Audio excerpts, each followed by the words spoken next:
ሰላም ክርስቶስ ይብዛላችሁ ተወዳጆች። ዛሬ አጠበና ጠጣ መለየት የማይችል በውሸት የተሰከረ አንድ ቀጣፊ ኡስታዝ እናጋልጣለን። ይህ ሰው የክርስትና መጽሐፍት ቀርቶ የገዛ ሐዲሳቱን እንኳን መረዳት የማይችል የገዛ እምነቱ እንኳን የማይታመን ነውና ዳኢፍ ወይንም ደካማ ሐዲሳትን እየለቀመ ሰውን የሚያታልል የቅጥፈት ምንጭ ነው። የገዛ ኡስታዞቹ አጭበርባሪ ነው፣ ለዝና ሲል ይዋሻል ብለው በይፋ የመሰከሩበትና ለረጅም ጊዜያት ከሚዲያ ግለውት የነበረ ሰው ነው።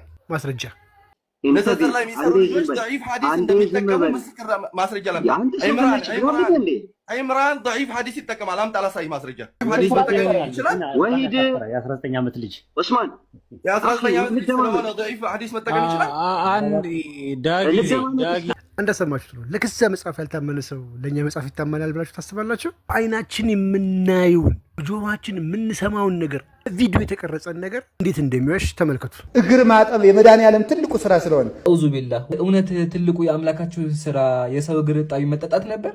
ምን አይነት አምላክ ነው? ይህ ኡስታዝ ያደረገው ቃላት ማዛባት ምን ያህል አስቀኝ እንደሆነ ላሳያችሁ። አንድ ሰው ተነስቶ ፊቱን ታጠበ ቢል ይህ ኡስታዝ ተነስቶ ጣቢውን ጠጣ ብሎ እንደመዋሸት እኮ ነው። አጠበና በጠጣ መካከል ያለውን የሰማይና የምድር ልዩነት እንኳን መገንዘብ አለመቻል ሃይማኖቱም ያንተም ቁልቁለት ጉዞአችሁን ያሳያችሁ እንደሆነ በደንብ ተረድቼበታለሁ። በኢትዮጵያ ኦርቶዶክስ ተዋሕዶ ቤተክርስቲያን አስተምህሮት ማንኛውንም ሰው የእግር እጣቢ ይጠጣ የሚል አስገዳጅ የሆነ መጽሐፍ ቅዱሳዊ ሆነ የተጻፈ ምንም አይነት ማስረጃ የለም። ነገር ግን ስንክሳሩ ላይ ያየነው ጌታ ተገልጦላቸው የጌታን እግር እጣቢ ነው የጠጡት። ነገር ግን አባታችን አባ ገብረ ኪዳን የተናገሩት የእንግዳን እግር እጣቢ መጠጣት ፍጹም ትሕትና ማሳያ ነው። ይህ ድርጊት ስጋዊ መጠጣት ሳይሆን ትዕቢትን ሰብሮ እንግዳን እንደ ክርስቶስ ተቀብሎ የመባረክ መንፈሳዊ ትርጓሜ ነው። እንግዳን መቀበል በክርስትና እንግዳውን እንደ ክርስቶስ አድርጎ ማሰብ ነው። ብርሃነ ዓለም ቅዱስ ጳውሎስ እንግዶችን መቀበል አትርሱ፣ በዚህ አንዳንዶች ሳያውቁ መላእክትን አስተናግደዋልና ይለናል። የእንግዳ እግር ማጠብ ስርዓት እንግዳውን እንደ መልአክና እንደ ክርስቶስ በትሕትና ተቀብሎ መለኮታዊ በረከትን የመካፈል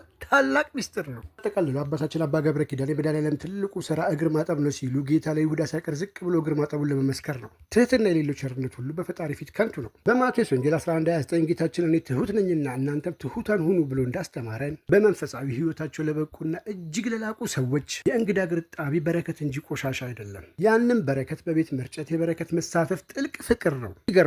መሐመድ ከወንጌል ኮርጆ አላህ ታምሜ ነበር ተርቤ ነበር ይላል ተብሎ በሳሂህ ሙስሊም 2569 ላይ ቢጻፍም አላህ ወደ ፍጥረቱ አይገባም ከሚለው ትምህርታቸው ጋር ይጋጫል እንዴ?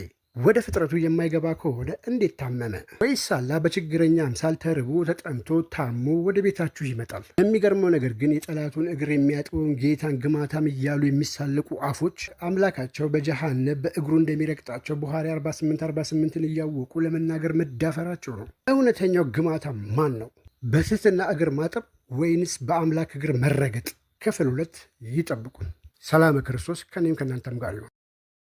ማን ነው ግማታሙ? እነሆ ክፍል 2 ቪዲዮ ይዤላችሁ ቀርብ ያለው። ሰላም ክርስቶስ ከኔም ከእናንተም ጋር ተወዳጆች፣ ይህን ቪዲዮ ሰምተን እንመለስ። ምን አይነት መግማማት ነው? እውነት ከሆነ ከዚህ በላይ መግማማት አለ?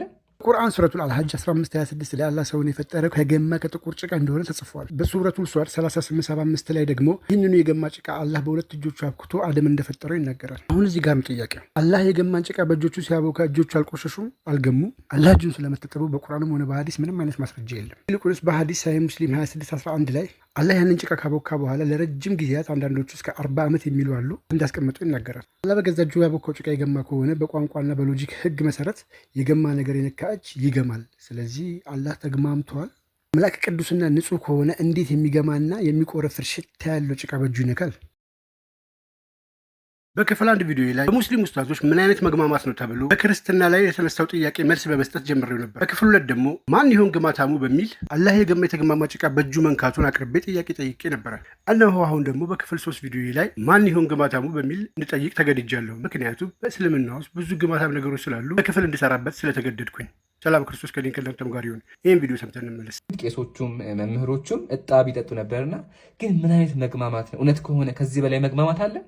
እስኪ ይህን እንደማስቡት አብደላህ ብን ዙቤር የነቢዩን የዋግብት ደም ትውከት ጠጣ።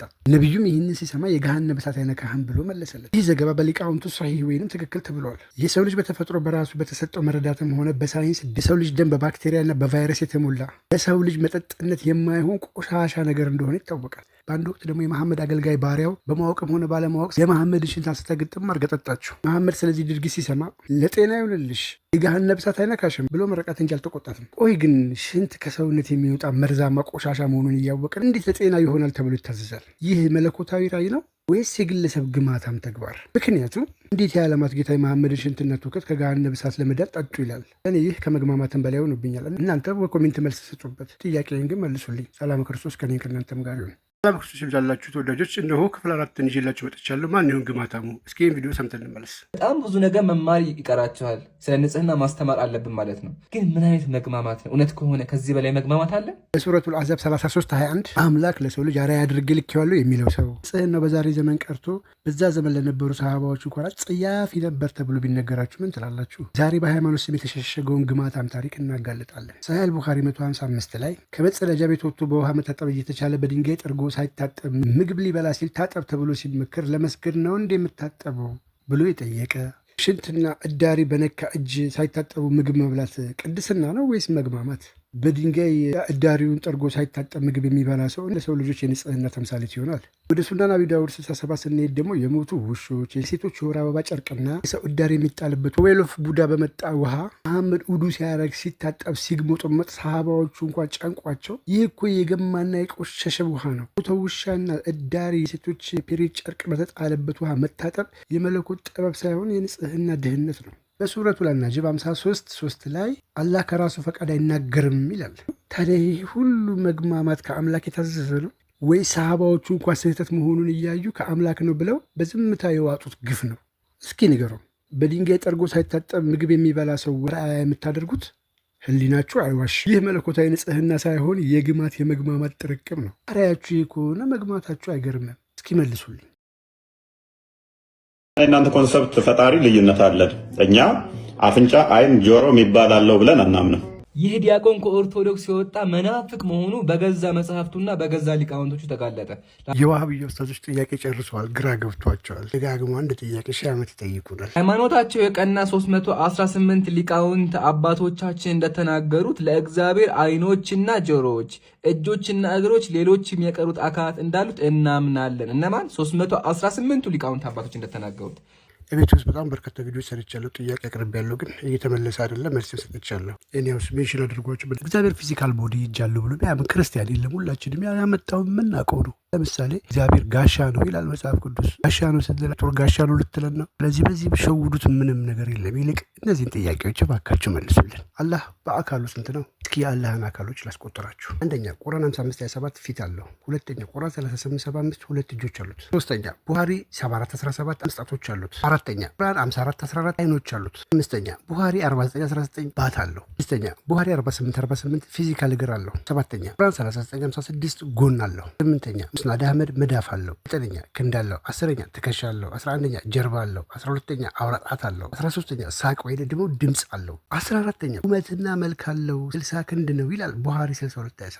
15ኛ መንቀሳቀሻ አካል አለው፣ ከላይ ወደ ታች ይወርዳል ይላል። 16ኛ መቀመጫ አለው፣ ፋሉ ላይ ይቀመጣል ይላል። አሁን ጥያቄ እናንተ አብያዎች ነው። አላህ አካል ስንት ነው? ፊት፣ እጅ፣ ጣት፣ ባትና እግር ካለው አላህ አንድ ነው ወይንስ የብልቶች ኮምፖዚት? እኔ ለጠቀስኳቸው እነዚህ 16 ክፍሎች በሙሉ ተገጣጥሞ ነው አላህ አንድ አካል የሆኑት? እንደ ሰው ነው ወይ? ተገጣጥሞ አንድ ከሆነ እጅ ከሌለ አላህ ጎዶሎ ነው ማለት ነው። ብልቶች ካሉት ደግሞ ብልቶቹን የሚይዝ ክንፍ ወይንም ገጽ ሰርፌስ ያስፈልገዋል። ይህ ደግሞ አላህን ፍጡር ያደርገዋል። ዛሬ 5:54 ላይ አላህ በመጨረሻ ቀን እንደ ጨረቃ ይታያል ትላላችሁ። የሚታይ ነገር ደግሞ ርዝመት፣ ስፋትና ጥልቀት ዳይሜንሽን አለው። አምላክን 60 ክንድ ነው ብላችሁ ወሰናችሁ ሳለ እንዴት እኛን አምላክን ሰው አይሆንም ብላችሁ ትሆናላችሁ? ኒቅያ ሊቃውንት አንደኛ ጢሞቴዎስ 6:16 ላይ ተመስርተው አምላክን ማንም አላየውም ሊያየውም አይችልም ይላሉ። ለምን? ምክንያቱም አምላክ መንፈስ ስለሆነ ዮሐንስ 4:24 ላይ እግዚአብሔር መንፈስ ነው ይላልና። መንፈስ ደግሞ ጣት ባትና እግር የለው። አብያዎች ግን አላህን ፊትና እግር ያለው ዙፋን ላይ ተጭኖ የሚቀመጥ የሌሊቱ ወደታች የሚወርድ ቁስ አድርጋችሁታል። ይህ አምልኮ ኦት አምልኮ ነው። ክርስቲያኖች አምላክ ግን የማይታይ የማይወሰን ረቂቅ መንፈስ ነው። እጅ አለው ስትሉ እንደኛ አይደለም የሰከ ምስል ትላላችሁ። እሺ እንደኛ አይደለም ማለት እጅ አይደለም ማለት ነው? እጅ ከሆነ እጅ ነው። እጅ ደግሞ የአካል ክፍል ነው። ክፍሎች ካሉት ደግሞ አላህ አንድ ሳይሆን ስብስብ ነው። ስብስብ ደግሞ ፈራሽና ፍጡር ነው። ለመሆኑ አላህ በእነዚህ 16 ብልቶች ተገጣጥሞ ነው ወይ አንድ የሆነው? ወይስ አላህ ማለት ከነዚህ ብልቶች ውጭ ሌላ ነገር ነው? አድርሱልኝ ይህን ቪዲዮ።